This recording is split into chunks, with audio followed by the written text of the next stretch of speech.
I have just found through my personal experience time and time again that taking actionable steps towards my illness and towards healing is so much more effective than just throwing medicine at it. Well, hey guys, welcome back to my channel. If this is your first time visiting, thanks for stopping by. My name is Kelly, and today I'm just going to be talking about something that's a little different than my normal topic, but I'm going to be talking about overall health and wellness as it relates to myself, as it relates to my family. And then I'm also going to be talking about, once we do get sick, the things that we do to sort of expedite healing and kicking the cold to the curb. First of all, before I get started, if you would please give this video a thumbs up. That's really how this YouTube thing works, and it really helps push this video out and get it to the people who need it. All right, so there's a chance that you might have landed here by way of YouTube search. And if you did, and if you are feeling under the weather, I want you to know that I'm sorry and that I am praying for you. And I also want you to know that I really value your time. So I've done a couple of things here to kind of make this video very user-friendly. The first thing is, if you will just hover over the time bar of this video, I have inserted markers and you will be able to see what I'm talking about at specific times. You can also go to the drop down of this video in the description and you'll see a timestamp description there. So if you aren't able to watch the full video or don't want to watch the full video, you can just click to the part that pertains to you. The second thing is that I'm going to insert some graphics right here, and I'm going to let you know these are the things that I'm going to be talking about as far as overall wellness. And these are the things that I'm going to be talking about as far as once you get sick. So if you want to screenshot this graphic and save it on your phone, feel free to do so. And then you have all of that information in one spot. But I will say, I think it'll be worth your while if you stick around for the whole video, because I am kind of going to go into each one in depth. I'm going to tell you what we do, how we do it, and I'm also going to tell you what doctors have told me personally about these methods. And lastly, housekeeping and legality, yada yada. Before we get into it, you need to know that I am not a doctor. I am not a licensed healthcare professional. Technically I am, but I'm not a doctor. So I'm not advising you to do any of these. I'm not telling you that you should do any of these. What I'm telling you is these are the things that work for me and work for my family, and you should definitely use your own judgment and talk to your doctor about it. Okay, that's out of the way. Let's get to the tips. None of these tips are particularly groundbreaking, and that's kind of the point. I think that overall health and wellness is a lot simpler than sometimes we make it out to be. There are certain things that we get, certain illnesses, certain injuries that we cannot control. But in this video, what I'm going to be talking about is taking control of the things that we can, using our influence and using our intelligence and care over those areas where we can really make it count. All right, the first one is very popular. There's good reason for it, and it's drink water. You've probably heard it said our body is made up mostly of water. So yes, of course, drinking water is important, just as water in tea. There are a lot of different ways that you can get water into your body. But this also leads me into the second thing that we do, which is limiting sugars in our household. We are a very average family, and I feel like a lot of times in our culture, we really like to see those all or nothing people. I think it's fascinating to us to be like, oh, you don't eat sugar at all, or gosh, you just binge sugar all the time. I think those fringe things are really clickbaity to us, really interesting to us, but I think most of us fall in the middle. And so I try to acknowledge that we're gonna have sugar, we're gonna have sweets, but there are certain things that I can do to control that. One of the ways that I control that is that we don't buy drinks outside of water, milk, almond milk, and occasionally I will make sweet tea that has sugar in it, but that's not very often. It's not something that I keep in the house all the time. And so by doing that, it does a couple of things. First, it decreases that sugar intake. It also eliminates the possibility of it altogether. So your kids are not going to be asking and asking and asking for something that they know is not there. So they know that in our house, they ask for water, or they can ask for hot tea, or sometimes they can ask for a little bit of coffee, or whatever it is. They can have milk, they can have almond milk. But we don't buy juice boxes. I don't buy juice at all. We don't buy Capri Suns. They don't drink soft drinks. My husband drinks soft drinks, and we keep them in our extra fridge out in our building so that it's not even a temptation for the kids. I don't drink them, so they just stay out there, and he goes and gets one when he wants it. Now, as far as those sweet things, We do buy some sweet things from the store, but this kind of leads me into my next tip, which is that we cook at home from scratch. If you take a gander into my pantry, you're gonna find processed food. You're going to find some junk food, but you're also going to find some really wholesome pantry ingredients. Again, it's all about balance here. We're talking a lot about balance. So if you look in my pantry, you're gonna find the processed things, but you're also going to find potatoes, sweet potatoes, onions. You'll see sugar, you'll see brown sugar and flour and rice. And so a lot of our things we are making from scratch. I heard somebody talk about this recently, maybe on a podcast, but I've heard it mentioned several places. It's basically the idea that if you're going to have to make something from scratch, it's likely going to be healthier anyway.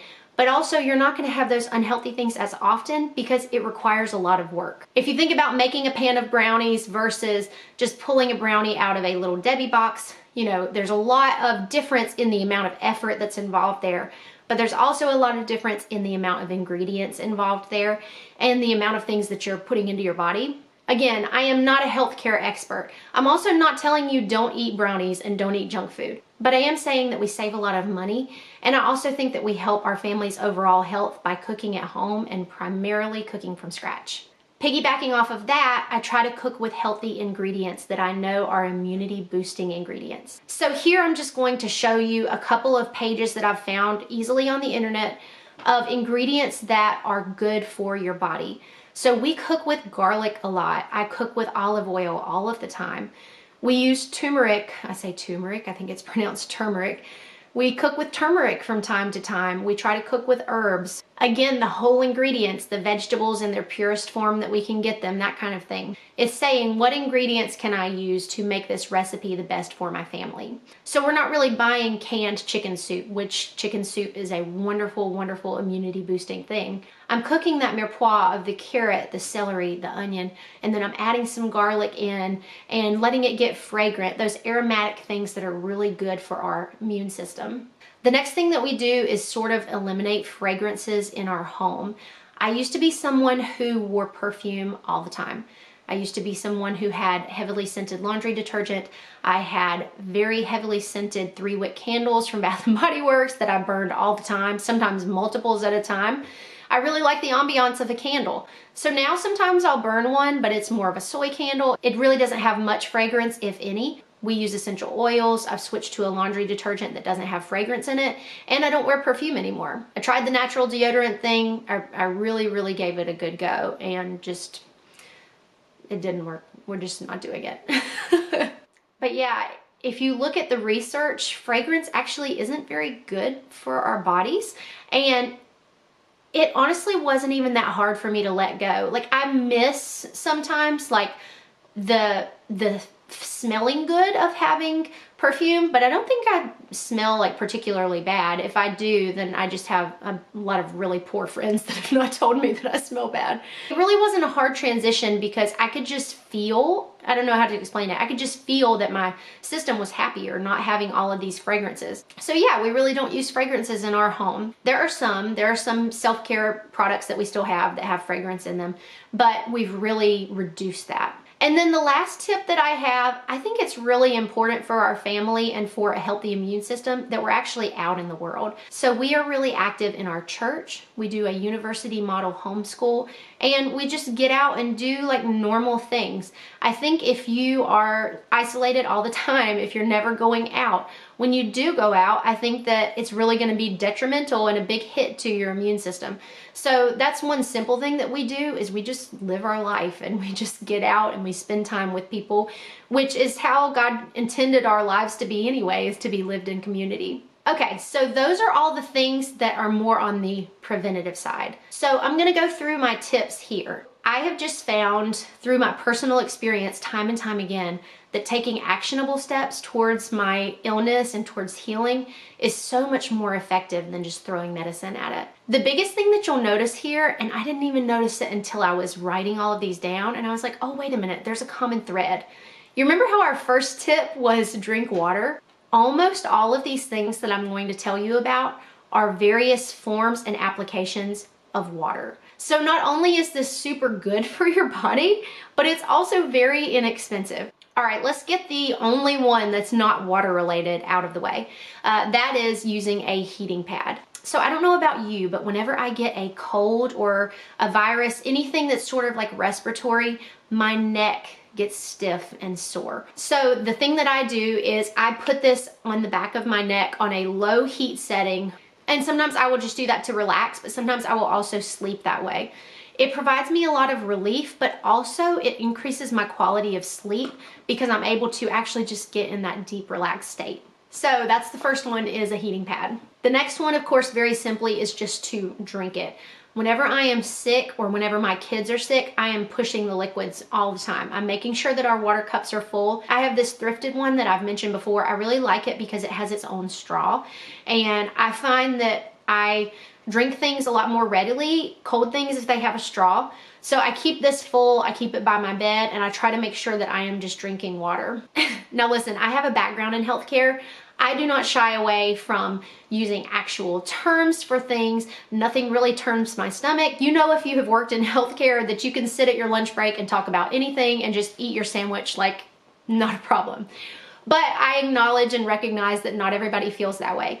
So when I'm talking about things here, I'm just going to use the words drainage. I could use a lot more really descriptive terms, but out of respect for those of you that might have a little bit of a tender stomach, we'll say drainage. So water is really good at thinning out that drainage. I even feel like bad saying drainage, but it's real life. We all have it. And it's a good thing that we do. Our bodies need that drainage to function properly. But when we get sick, it becomes too much and we need to thin that out and kind of get it back to how it's supposed to be. All right, I mentioned drinking tea in different forms. Make warm tea with honey. You can also put lemon in it. You could even put some spices in it. You could do some ginger, some turmeric, all those kinds of things. But drinking warm tea really is so soothing in a way that some other hot drinks are not. I'm not telling you that I don't drink coffee whenever I have a sore throat. I'm getting off of this cold right now and I have black coffee with me right now. But when you start to put in things like cream and sugar, it can start to get really heavy. So that leads me into the next thing, and that's that I avoid certain food items or food groups altogether. So we mentioned that drainage, and your goal is to thin it out and get it back to its normal state. One of my favorite easy go-to snacks is a spoonful of peanut butter with some chocolate chips on it and then drinking milk. All three of those are a no-go I have experienced for thinning this out. For lack of a more delicate way to put this, they just latch on to drainage and they just really exacerbate the problem. So peanut butter or anything thick like that, dairy, I'm talking any dairy, I take a break from it, and chocolate. So going back to those hot liquids, I know a cup of hot chocolate is really warm and soothing. Anytime I have a cold, I absolutely don't do it. This particular illness had a really quick onset. I taught some music lessons on Wednesday. Before I taught lessons, I made mac and cheese. I never would have done that if I thought I was coming down with sickness because it is dairy. But I felt fine. And then through the course of teaching that evening, I got a sore throat and it was very sore, very fast. And I thought, this is the beginning of something here. On Wednesday and Thursday, it was a sore throat. On Friday and Saturday, it moved up to my head. And then Sunday and Monday were really just more kind of fatigue, but I was breathing better. I didn't have a sore throat. It was able to pass so quickly, I really truly believe, because of these interventions. All right, we're kind of getting into some of my favorite ones. I kind of saved some of my favorite ones for last. We all probably know that your ears, your nose, and your throat are all connected. I'm gonna put a diagram here just so you can kind of see. Maybe you've never seen how this looks, but there's a reason why sometimes things feel like they move, or like I said, it was like it was in my throat and then it moved to my nose and my head. There's a reason for that. These passages are all connected and sometimes it does tend to move from one place to the next. I just talked to one of my friends that I was not around last week. She had the same illness as me. It progressed exactly the same. It began in the throat and then it moved up to the head and the nose, and it's just kind of crazy that we both had that commonality. So one thing that I think is really important is addressing both of those areas, the nose and the mouth, right from the get-go. So probably my favorite tip on this list is gargling with warm salt water. I do a half teaspoon of regular salt to just regular water. I usually microwave it for maybe a minute and a half. If it happens to be too warm, I will just do a little something and come back and test it. You'll be surprised at how quickly it cools off. If you're somebody who likes your coffee burn your mouth hot like my mom does, you'll understand that liquid cools off pretty quickly. But I would gargle with this multiple times a day. Probably on Thursday, that first day, I gargled with salt water maybe 10 times. And that's the one that I was talking about, that it can be pretty uncomfortable if you have neck pain and neck soreness because you are having to lean back to gargle. But it does a couple of different things. That warmness soothes your throat. The warm salt water actually helps to kill bacteria in your throat, and doing this repeatedly just really helps to attack that situation. I've had multiple doctors advise this, one even saying do it every hour if you can. And so that tells me that it's a really effective, really inexpensive way to treat your sore throat. The next one is also something that doctors have really encouraged to me, and if you can get past the initial way that it feels, it is a lifesaver, and that is using a neti pot. So this is mine. I've had it for a really long time. I don't think there's any reason why you really need to throw them away after a certain amount of time, because they're just plastic and you can wash them like anything else. Actually, mine says that you can wash it on the top rack of the dishwasher, so that's what I do. So some of them work in different ways. Some of them are more of a squeeze bottle. Mine is actually more of just like a little teapot.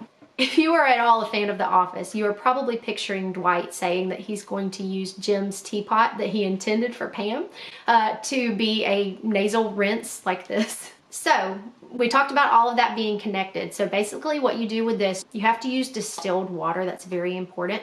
And it's just a saline packet. So again, another form of salt water. If you run out of saline packets, purchase more. Don't think that you can use table salt in place of a saline packet. I'm not going to say that I did this, but I've been told by some really close sources to me that it burns a lot. So just use saline. You can't use table salt. It's not the same. It's just not the same. So what you have to do is lean over the sink and you pour this up one nostril and it goes through and comes out the other nostril. And you just alternate that back and forth, and in between, if you need to, you do what you need to do to get that drainage out. It really helps to irrigate that area really well, and it also helps to flush things out.